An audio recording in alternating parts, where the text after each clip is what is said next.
Okay. I think we're live. And I think we've got what we need. So, let's see. Yep. We're live. Good morning, everybody. And this is the Power of Ha Monday morning 15-minute check-in, where we meet at 9 a.m. Pacific time right here at Co3 Consulting in this Power of Ha live stream in order to connect to our week, connect to our Monday morning, and connect to our breath. And so that's what we're going to do today. I want to show you a couple of things and read a couple of things this morning and kind of give you an idea of why this kind of practice can be so impactful and important in your life. So every human body produces an electromagnetic field, and an electromagnetic field is what you see here. So the heart is the largest producer of an electromagnetic field in the body. So what is an electromagnetic field? Well, anytime that you have a current moving through anything, whether that be an electrical line or an organ in your body, because you are an electrical system as well as many other things, it produces an electromagnetic field. And oftentimes when we plug devices into our wall, we think that there's some sort of stream of electricity coming through the wall, into our device and powering it up. That's not the case, actually. Inside the line, there are electrons, and those tiny little electrons are not flowing. They're oscillating back and forth like this. And that oscillation creates a field, an invisible field around the line.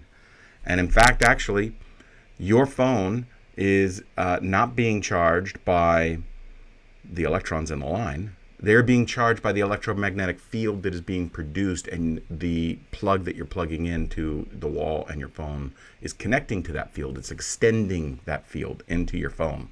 That's why in some of our vehicles or even in our homes, we have wireless pads now that will recharge our devices. That is utilizing the electromagnetic field without ever plugging anything in. Well, your body's doing the same thing. And in fact, actually, almost every organ in your body produces an electromagnetic field.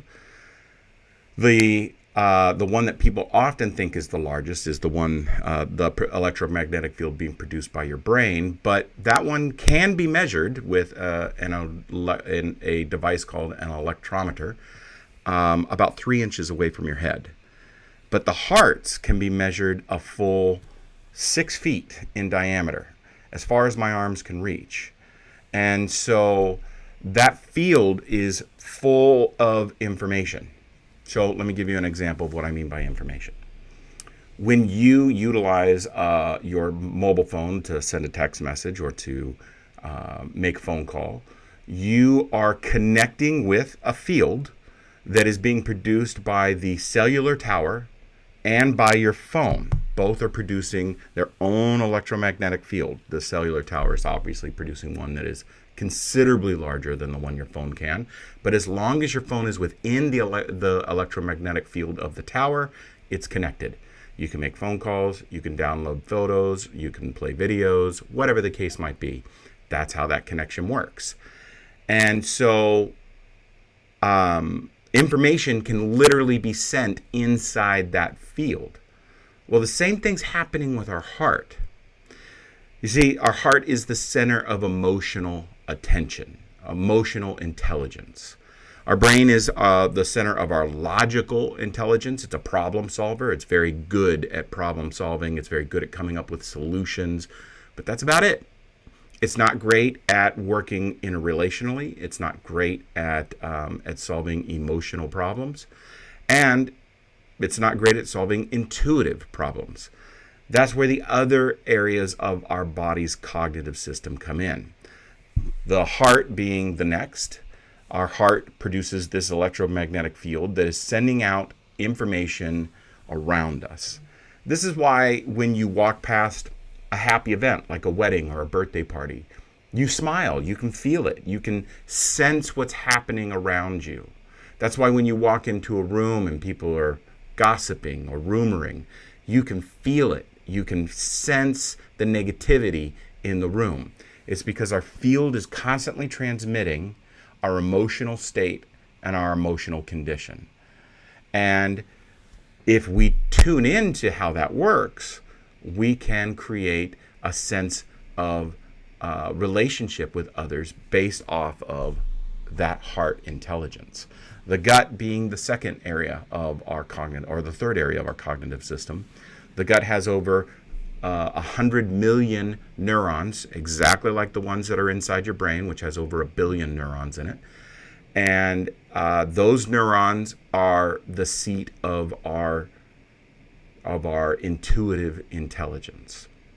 So that is that's a little bit about how that works. We're going to jump into a practice here, but before we do, I want to kind of give an idea of what this practice can do for us, why it can be important.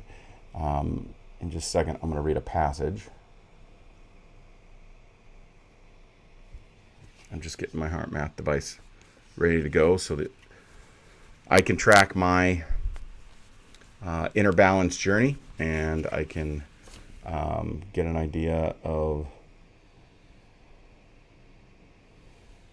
I'll show you what's going on here. This is the inner balance device. I've turned on my sensor. It was scanning. It's now found the sensor. It's looking for my heart rate so that it can calculate my heart rate variability. And you can see that the pacer is working, which in a moment I'll be following my breath to that pacer.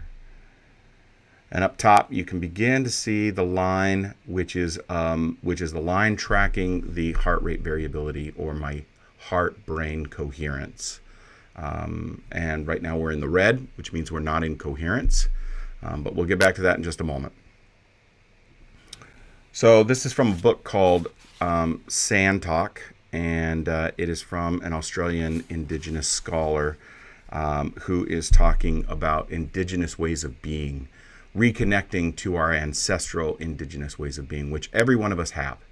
All of our ancestors were once Indigenous. They once lived on the land, were a part of the land, were members of the earth and the systems around it, rather than seeing themselves as being outside of it, as owners of it, as individuals who can take whatever they want.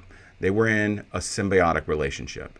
And there's some real benefits to that. One of those benefits is the ability, in order to utilize all of these intelligences within our body, our logical intelligence, our emotional intelligence, our intuitive intelligence, in order to see patterns around us. And this is what he has to say. People today will mostly focus on the points of connection, the nodes of interest like stars in the sky. But the real understanding comes in the spaces in between, in the relational forces that connect and move the points. If you can see the relational forces connecting and moving the elements of the system, rather than focusing on the elements themselves, you are able to see a pattern outside of linear time. If you bring that pattern back into linear time, this can be called a prediction in today's world. So that's part of what the benefit of this does, is it provides us an ability to connect to perceptions that are greater than just our eyes and our brain, because we have heart intelligence and we have gut intelligence. Okay, let's get started with our breath work this morning. We're going to do about 5 minutes, maybe a little less. I'm going to go ahead and turn on our monitor. I've got my feet planted on the ground. I'm going to go ahead and place my hand over my heart, and I'm going to be focusing on ideas and thoughts that are positive. So I'm going to be going through a gratitude exercise. I'm going to just start with how grateful I am here to be with each and every one of you, and how grateful I am to be able to provide and be a part of a community of practitioners. How grateful I am to be a part of my family, of the place in which I live. And I'm just going to allow that gratitude to just grow from there. And I'm just going to keep a mental log of gratitude while I'm connecting to my breath in through my nose, following my pacer, and out through my mouth.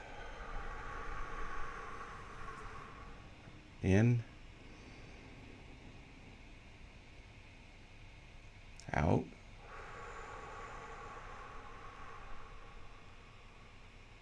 in,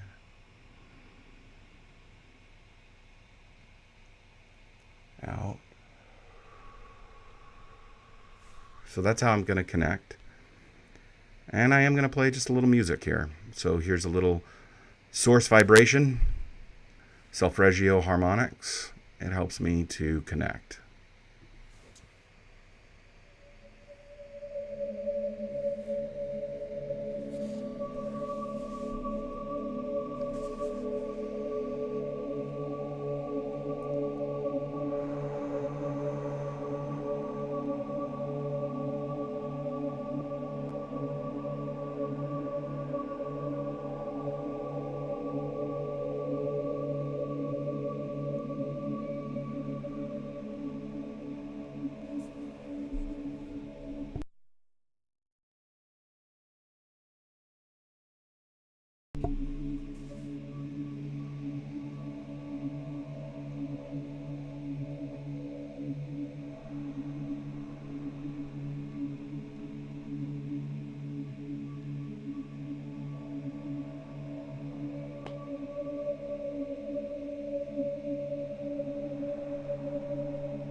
All right, let's come on back. Deep breath.